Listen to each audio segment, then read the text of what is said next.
if this is the hell I choose.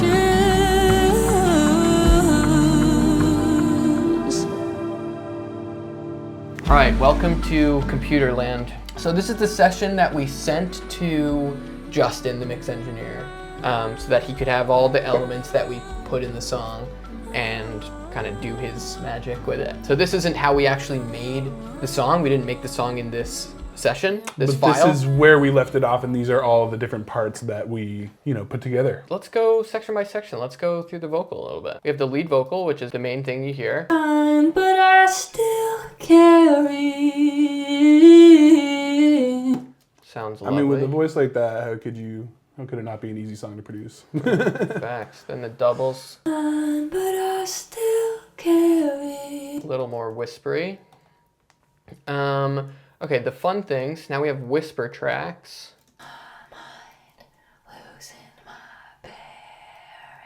Which gives this section a little bit of like a textured sound. feel. Losing my mind, losing my bearings. Yeah, really thick, but also... when you hear it in the final mix, it's got this really cool stereo effect, and it's like there's a bunch of... You can really hear her words on your ears, and it sounds super wide and like 3D. And I really love doing stuff like that. Speaking of, these background vocals at the end are pretty fun. They switch from left to right to left to right, so.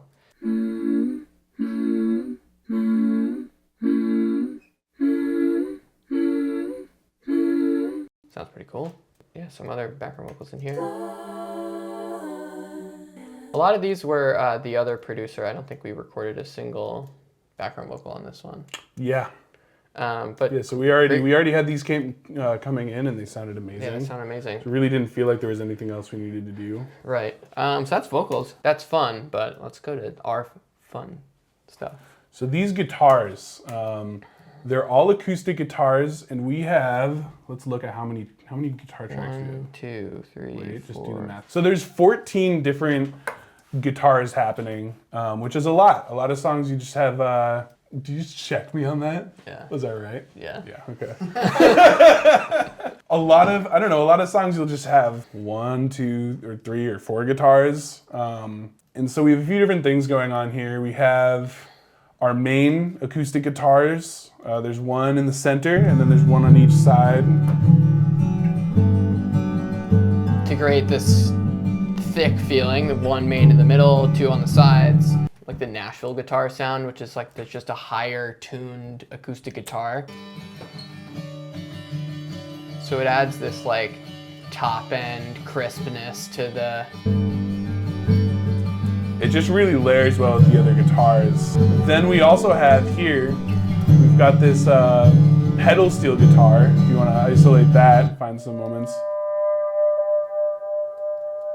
And pedal steel is a very like country instrument. And pedal steel and slide is something that we've used a lot with Mori's music, because it really just like... It's so emotional. It's just, you have so much more dynamic expression with the volume pedal often you use with the pedal steel, and sliding up to notes kind of like mimics a vocal in a lot of ways, but you can also still have harmony. It kind of sounds like somebody crying or wailing, and it really just, in this song, I feel like complements her vocal so well. So that was really beautiful playing. Also, another challenge with this song is that it is in between 2 keys. So normally we got, 12 keys in music, and this one is between, I believe, like E flat and E or something, or D and E flat. I don't know, we can check it. Yeah.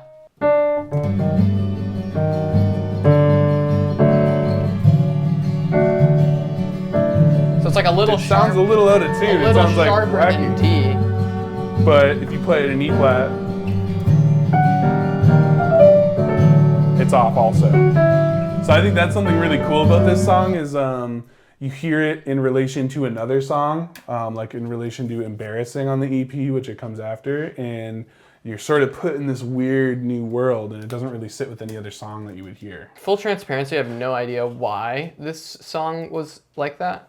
I think it's just where she wanted it to sit, where it sat in her voice, and when she originally wrote it. I think oftentimes when you're writing a song, especially like the song like this, you're in a very emotional state and you just want to get it out.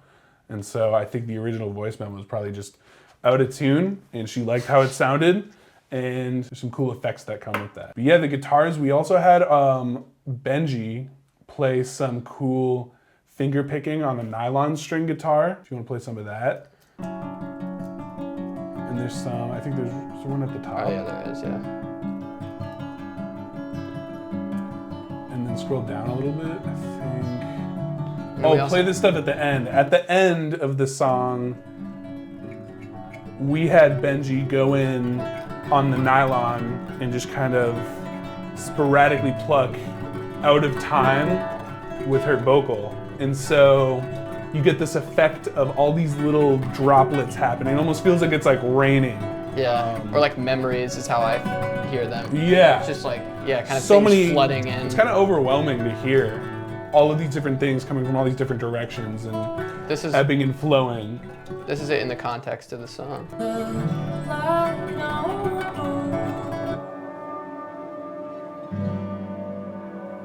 So you hear along with that main guitar strum, there's all those little elements, and they're super far back into the mix. They really just create this overwhelming feeling that I really think is special. Pretty cool. But yeah, I think all those guitar layers are part of what makes this song sound so full without having, a lot of loud things going on. It still like, feels intimate. full and emotional. And to add on to that, we have some... Let's get into keys land. Yeah, so these are some keys and synths. I believe we have a piano to start with. Well, let's start from the beginning. We have in this, where are we in the song? So we're still first verse. Just been guitar and vocal this whole time. And then at this point, the pre-chorus, or I don't know what you want to call this section. I guess this is the chorus. We have these organ pad shimmers, just kind of adding an extra top end, kind of like what we were talking about before, kind of just like okay, this is a new section, we need a little bit of a push. Let's have some ambience. I mean, if you listen to this for a second, like, it really is just like all these different layers, and you don't even really notice them. You wouldn't, listen to the song and be like, wow, I hear all these different things, but it's the effect of them just kind of pushing behind her vocal and behind those guitars that really, like, when they go away, you really feel the change. And then we have some piano here. This piano is actually not a real piano. I recorded this, I played this part on a computer keyboard like this, on a software called Logic, using the piano that comes with Logic, which just kind of sounds ridiculous, but it's really just a background element, giving some emotion to the song. I think a lot of the times with some of this stuff with Mora, I draw with the synths and the atmospheric elements, I draw a lot of inspiration from being a kid playing Minecraft. Yeah, for real. A lot of that music is supposed to just like, you don't even notice the music starts, you don't even notice these things are coming in, and they just lock you into whatever's happening. And I think that's a huge part of creating the emotion behind her, behind the story that she's telling. And there's this cool little piano melody here. Yeah, it's really peaceful when you just listen to the key stuff. Play it with the guitars a little bit.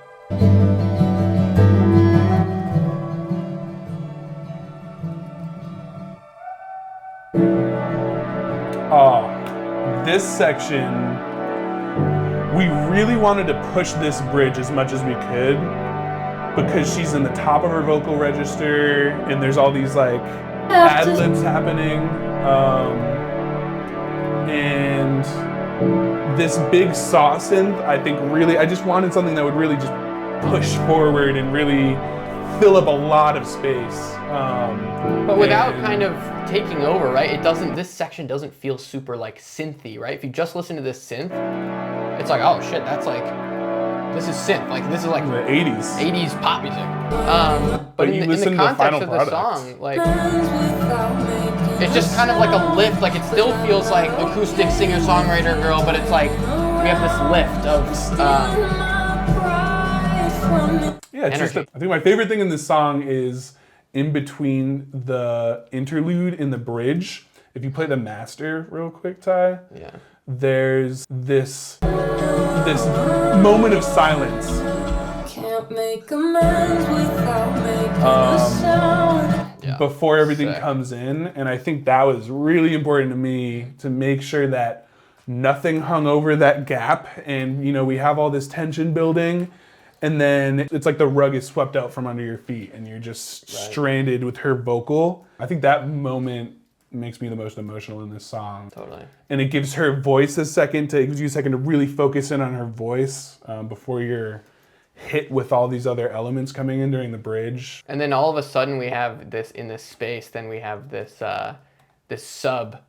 Let me So solo yeah, it. this sub bass going on. You might not be able to hear it depending on what headphones you're using, because it's really, really low. And it's literally shaking things in the room It's as shaking we the room. speak. But that bass element, especially with those keys, it just gives it that weight and that support. And it really fills up the section while still leaving a lot of space for her vocal to shine through. Yeah. And then at this end section, everything kind of goes away. You're just left with a softer pad, some synths.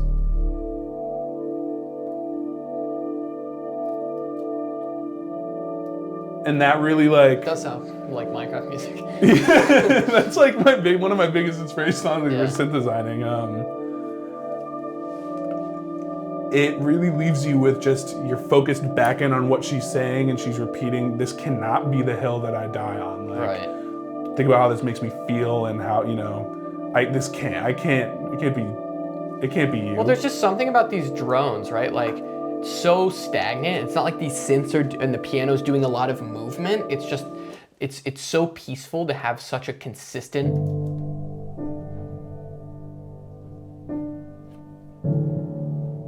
Like just to Justin have that. makes fun of me for how much I like that rhythm. Boom. But that Yeah. the root on the top, every bar. It's relentless. Right. Just like the person being talked about in the song. And a lot of these synths are just drones, right? It's like one chord or a voicing that's barely changed, and it just adds so much peace, tranquility. It literally, like, I play this playlist on Spotify when I'm like trying to go to bed, just like peaceful meditation. It sounds like this. It sounds exactly like that. And I think these keys elements really complement the guitar, which is giving that driving rhythm, and it fills up the space between the guitar rhythm, and it gives a pad for her voice to sit on.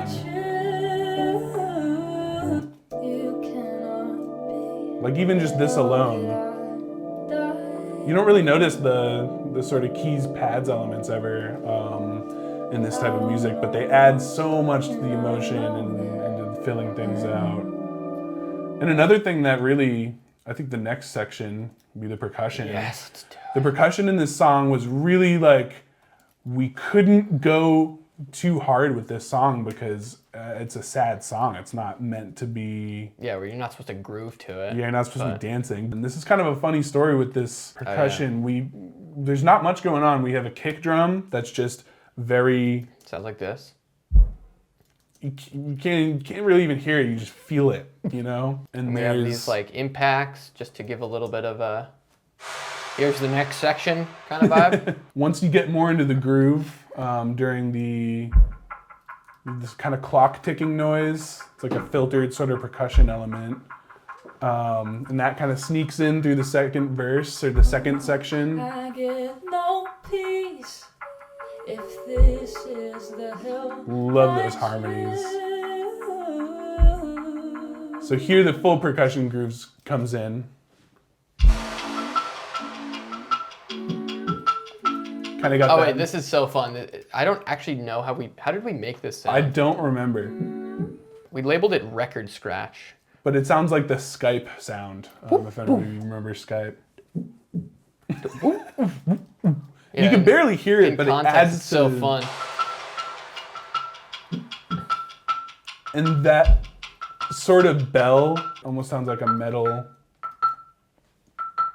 That was actually the hotel that I worked at in Boston. We had these bulky bronze physical keys. It's a really old hotel, but the keys, you cannot lose that key because it's got this huge metal plate attached to it with your room number on it. And I was a bellman, and so I would be carrying those keys to open people's rooms and check things, or, you know, bring people's keys to them, whatever. And I was in the hallway on a busy shift, and it's kind of like a lot of the thing we do a lot is like, Mora calls them found sounds, which I think is a cool term for it.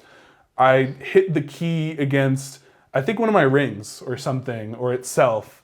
And I was like, this sounds cool. Like, I pulled out my phone, I voice memoed me hitting the key a few times, and then we took that sound and made it a part of this groove. It's so fun. Like, in our regular lives, usually as a joke, like this happened literally yesterday, where like Cam starts hitting something random, or like a beep comes on in the microwave, and it's like, yo, we should sample that. Like, let's record that. But sometimes it's actually sick. Like yesterday, he was hitting that basket in my room that I keep my blankets in, and he said, yo, can you record me on this? And I was like, are you serious? And he's like, yeah, I think it'd be cool. And it's actually a fantastic part of the song we're working on right now. Yeah. That's how it goes. Because, you know, you can only go so far with instruments that are recognizable. Kick, snare, hi-hats, toms. It's like, yeah. Sometimes with this kind of music, you need something unique.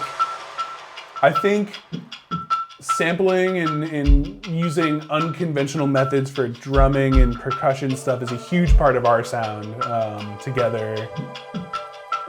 Like, a lot of these elements isolated are so weird and kind of goofy, but when you add them all together, it's a combined effect and feeling that we're really going for. I think there's a lot of really cool stuff in this song that sounds a little weird.